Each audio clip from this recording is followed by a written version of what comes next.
There are fights you forget, and then there are bleach fights, but out of all the epic showdowns, none are as raw, as primal, as perfectly crafted for character growth as Kurosaki Ichigo versus Grimmjow Jaggerjack. This wasn't just a clash of swords, it was a philosophical pressure cooker designed by Aizen himself. Grimmjow didn't just want to win, he wanted to break Ichigo, and in the first two rounds, he nearly succeeded. Today, we are skipping the explosive finale and diving deep into the foundation. Round 1, the humiliation, and Round 2, the 11-second gambit. Grab your Tensor Zangetsu and try not to get any hollow ratio on the carpet. Let's recap the fights that forced the substitute Shinigami to face the monster in the mirror. To understand these battles, you have to understand Aizen Sosuke's master plan. The Arrancar arc wasn't about simply destroying the Soul Society, it was about psychological warfare, and Ichigo was the primary target. Aizen needed Ichigo to get stronger, fast, so he could be destroyed in a way that maximized despair. Enter Sexta and Spada, Grimmjow Jaggerjack. Grimmjow is the perfect foil for Ichigo, the king of the desert, driven by a philosophy of pure, unrestrained conflict. He existed as a Achucha's class follower who fought every single day to maintain his identity, refusing to assimilate, regress. His entire being is defined by the hunt for the strongest opponent to prove he's worthy of being king. And what does he see in Ichigo? Unpolished potential and a deep-seated denial of his own power. It's an obsessive, volatile dynamic. Ichigo, meanwhile, is still terrified of his inner hollow. He has all this immense power, enough to wield Bankai, but he keeps a leash on it, fundamentally limiting himself. These first two rounds are the process of Grimmjow violently yanking that leash off. Round 1 kicks off not because of Aizen's orders, but because Grimmjow is a chaotic maniac who decided he wanted to fight Ichigo now. He leads an unsanctioned raid on Katakura town purely to scratch his competitive itch. This whole sequence spanning Bleach episodes 120 through 122 is peak narrative efficiency. It simultaneously establishes the power creep of the Spada and shatters Ichigo's confidence. Grimmjow immediately spits on Ichigo's strength. Ichigo goes Bankai, releasing Tensor Zangetsu, the dark, compact blade that threaded captains in the Soul Society. And what does Grimmjow do? He doesn't even draw his own blade. He fights Ichigo barehanded. This isn't just power, this is mockery. It's the equivalent of bringing a sword to a gunfight, and the gun wielder just uses his fist and wins. Instead, Ichigo is brutally and systematically dismantled. If you watch the anime version of this beatdown, it's padded out far longer than the manga, and that was a stroke of genius. It heightened the psychological despair, making you feel every single blow alongside Ichigo. The message is clear. Ichigo's Soul Society power-up is obsolete. He is nothing but prey. Remember Ichigo defeating Kenpachi? Remember him overpowering Byakuya? Yeah, Grimmjow didn't care. He was a walking power scale. Looking at Ichigo's Bankai and just shrugging, it led to some fans asking, wait, is base Grimmjow stronger than no eye patch Kenpachi? That's how massive this gap felt. This wasn't just a loss, it was a hard reset on Ichigo's standing in the anime power hierarchy. Pushed to the breaking point, Ichigo does the only thing his survival instincts allow. He unconsciously calls on the forbidden power, his inner hollow. For a fleeting moment, a black mass flashes across his face, and his Getsuga Tensho transforms into a black destructive wave.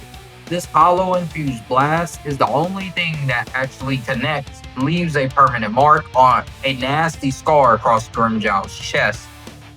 But the cost is immediate. The sight of the mask representing the beast terrifies Orihime. Ichigo immediately loses focus, crippled by the self-doubt of becoming the monster he fights. The power surge was temporary, the emotional damage was permanent. Just as Grimmjow was about to get serious and release his Zanpakuto, Kaname Tosen, Aizen's. And here's where Aizen's true genius, or pure evil, kicks in. To discipline Grimmjow, Tosen slices off his arm and incinerates. Grimmjow is demoted, losing his rank as Espada number 6. But this wasn't punishment, it was setup. Aizen knew this specific permanent injury could only be fixed by one person, Orihime Inoue. This act, mutilating his own subordinate, was a calculated move to force Orihime to showcase her reality-rejecting powers, thereby confirming her value, locking her into his plan. Truly manipulative king behavior. With his confidence shattered and his inner hollow growing dangerously unstable, Ichigo does the only thing he can. Comprehensive defeat and the terrifying lack of control over his inner powers spurred Ichigo into immediate action. Recognizing that his inner hollow had become dangerously potent, he sought out the visors to undergo training focused on stabilizing his holification. The training objective dictated by Shinji and the others was a life or death psychological battle. Ichigo had to consciously force his inner hollow into the core of his soul to gain conscious, temporarily control over the mass. This strenuous process established the initial crucial physical limitation of his new power. Ichigo could only maintain the hollow mass for a strict duration of roughly 11 seconds. This short time frame created immense pressure, emphasizing that any subsequent use of the power must be decisive. Grimmjow, meanwhile, remained in Mucho's Mundo one-armed and enraged, forced to endure the shame of demotion. But Grimmjow isn't the type to wait for permission. Driven by his obsessive need to re-engage with Ichigo, he defied Aizen's orders again. The only way for him to reclaim his status and self-worth was to finish the fight he started. This brings us to the true narrative, round 2, that happens immediately after Ichigo leaves Visor training. Grimmjow, still one-armed, defies Aizen's direct orders and teleports back to Karakura town, purely to hunt down Ichigo and force a rematch. He finds Ichigo fresh off his grueling and successful Visor training. The fight dynamic has totally changed. Grimmjow is still a monstrous threat, but he is handicapped, and Ichigo is no longer fighting bare Bankai. Ichigo unleashes his newly acquired controlled hollow mass. This clash occurring in the human world is the first true test of Ichigo's holification mastery. He is fighting a handicapped Espada, but he is using a power that is unstable and time limited. Even though he can only maintain the mass for a handful of seconds, that boost, that terrifying primal energy allows him to overwhelm Grimmjow. Grimmjow, now facing a version of Ichigo that doesn't hold back his potential, is forced onto the defensive. The fight is short, brutal, and asymmetrical. Ichigo, fueled by desperation and the need to validate his risky training, begins to dominate the one-armed Grimmjow, beating him severely, but the power is inherently fragile. The mass begins to crack and disintegrate almost instantly. Just as Grimmjow was about to get truly desperate, demanding the fight continue, Shinji Hirako, the leader of Visors, steps in, and I love this moment because Shinji is basically acting like the world's most dramatic substitute teacher. He sees his new unstable student about to get himself killed in a street fight just days after mastering his first test, and he steps in to take over. Shinji intercepts Grimmjow, casually donning his own hollow mask and engaging the one-armed Espada. The key dialogue here is the realization that Shinji, a full-fledged Visor, is able to fight Grimmjow on a relatively even footing, proving that Ichigo's new path is viable. Even if he still needs practice, Shinji essentially tells Grimmjow to back off and let him know that if he wants to fight a hollow Shinigami hybrid, he's got plenty more where Ichigo came from. This intervention prevents the fight from escalating further, leaving Ichigo injured but alive, and proving that, for the time being, the Visors are needed as Karakura town's protection.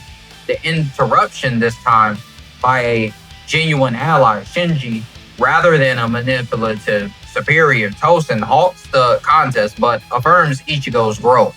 So, round 1 and 2 were not about score, but about structure. Round 1 provided the crushing defeat necessary for transformation and forcing Ichigo into the visor training. Subsequent rematch round 2 in Katakura Town was a necessary proof of concept. Ichigo's mastery of the mask was real, even if fragile, allowing him to defeat a elite, albeit handicapped opponent. And the timely intervention by Shinji confirmed that Ichigo now belongs to a new powerful category of fighters, even if he still needs supervision. This set the stakes perfectly for the ultimate escalation, Odahime's abduction, Grimmjow's eventual healing, and the final ultimate duel in the Las Noches. But we'll save the ultimate fight for another time. Now, let us know in the comments which moment from these first 2 fights was your favorite. Was it the sheer despair of round 1 beatdown, or the cathartic moment Shinji had to step in and save his reckless new student? Like and subscribe for more deep dives into the best anime battles ever. And ring that notification bell so you don't miss the final chapter of this epic rivalry. We'll see you in the next time on the next one, and I love you guys. SeemlyTuber out. Peace.